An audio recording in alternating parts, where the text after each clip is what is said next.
Hello everyone, it's Gwethorn from Gwethorn's Games, and today I am running the Heroic +2 Bjorning yellow line and hybrid form, and I'm currently at Zig-Ezekiel, and I'm going to head out to do a little bit of looking around. Okay, so first thing I need to do is the Bjorning has I'll put up the traceries that I'm actually going to be using, and I'll also bring up I'll leave the character over there, and I'll bring up the yellow line that I'm currently using. So I'll put it over here. So I'm running yellow line. I went down as far as getting shake free, which gives a bubble, which I'm going to be using, and I also got down to serrated edge, so I get a bit of damage over time. Now I'm going to play. I'll start describing this, but first of all I'm going to actually play it, and then I'll get to the character itself. So I'll build up a bit of wrath, and then we'll get into it. Okay, so I'm going to start by taking on something yellow, or maybe even something orange. We've got something yellow around here. Yes, we do. Let's see if I can get round to that. Oh, the Frost Dragonet will do. Okay, so I've built up a little bit of wrath. You need to build up a little bit. I've actually put the Mark of Grimbeon on the taskbar, purely and simply so that I remember to turn it on. And I've also got Feral Presence for just a little bit of fate. Okay, so let's go into this. I'll just go through the rotation.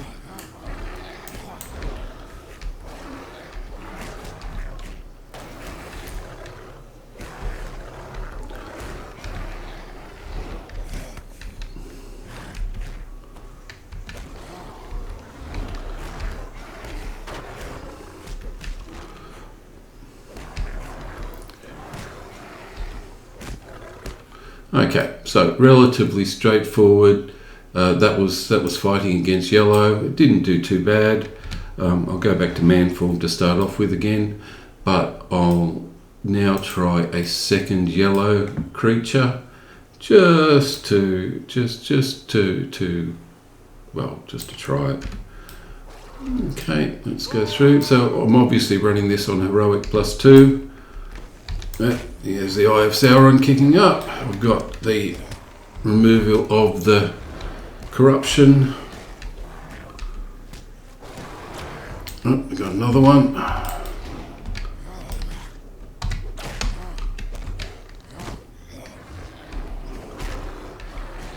Corruption needs to be removed again. Oh, that got rid of the Mark of Bjorn. That's not what I wanted. I'll have to move that. But as you can see, it's not particularly difficult running against yellow creatures. It's 2 levels higher than me, and it's still going okay. So what I'm actually going to do is I'm going to move that right away so I don't accidentally, when I'm getting rid of the corruption on the critter, so I don't accidentally hit it. I'll actually move that down and that away for a bit as well. Okay, so now I'll do a bit of describing of what I've been doing. Okay, so the character itself, as I said, is the gear is all level 50 metalsmith crafted gear for the armor. I'm running it using an 8% out of combat run speed from one of the jewelers, and the other things are basically from the skirmish camp, or I've got a little bit left of the Sunwatcher's gems, so it's all fairly straightforward. Crafted gear, some skirmish camp gear, but yeah, the typical level 50 gear, teal gear. Now the actual character itself is running both man form and bear form damage, so because I'm doing both Bee Swarm, Serrated Edge, Thrash, Claw Swipe.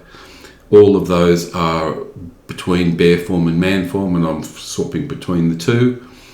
And I've got the Hearthen's Heal Strength, which is really quite good. The Hearthen is actually doing a lot more healing than the Encouraging Roars, but having both of them in by flipping between bear form and human form allows me to be a lot stronger, take on a lot more. The Ascendant Light is actually critical in the Bee Swarm, so there's an extra 15% light damage from Bee Swarm. Okay, so I will go through the skills. Ferocious Roar is adding in Wrath and an extra 5 Wrath every second, so it gets up to 100 now. I've got Shake Free, which has a temporary bubble. I've got Bee Swarm, which is one of the major bits of damage, as you can see. I've got the Serrated Edge, which has a damage over time and has a fair cooldown. Hearthen does a lot of my healing, including a lot of healing over time. Go to bear form. The Encouraging Roar, which is only available on Yellow Line, is one of the key. Oops, have we got? No, I'm not actually fighting yet. I am actually fighting. I didn't realise I'd actually started that battle, but let's get through it. So from a standing start, let's see how I go. I'm going to get rid of that.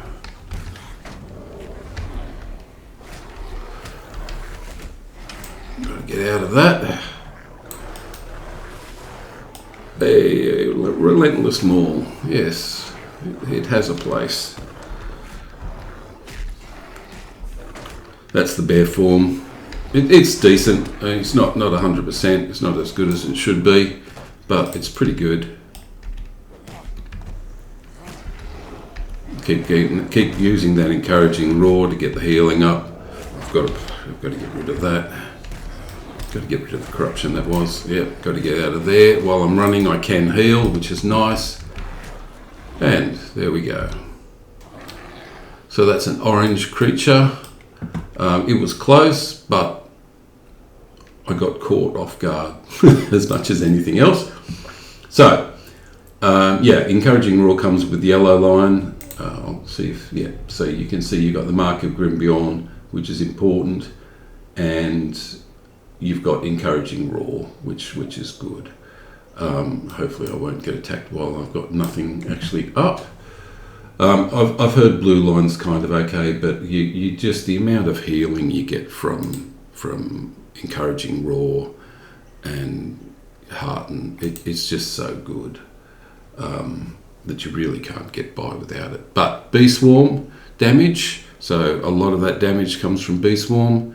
The Ascendant Light for the extra. I've got to get out of that because it's not built the way I want it. Extra damage and damage over time from Serrated Edge. You will eventually slot in some extra stuff. Hearten with Traceries. Hearten is great with the extra Hearten health strength, and flipping between these two. Your main add Wrath is Thrash. So if you keep the Thrash going a few times, and then you've got Encouraging Roar for cost 10, Thrash, Encouraging Roar, use the Claw Swipe, which is an AoE, which is great. So floating between those, Bee Swarm, Serrated Edge, Hearthen, keep your Wrath up with Ferocious Roar when you get the chance, and just flip between those. Now, what you've also got is you've got your Wanderlust, which is a great run speed addition. You can stay in bear form. It's just great. There's the Balrog, which I will go down and have a look at.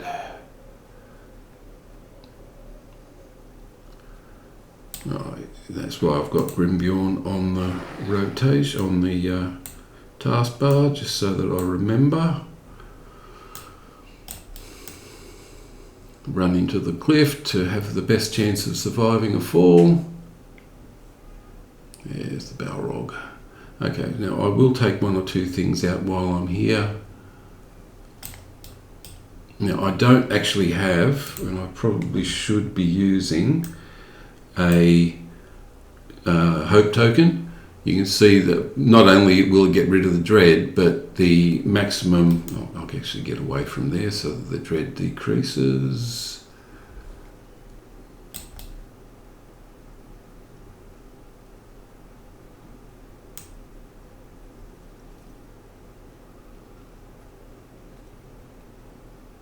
Okay, so you can see I've got 1634. If I add a +5 hope token, 1716. It adds 5% basically to your maximum morale, which for a heroic +2 character could mean all the difference.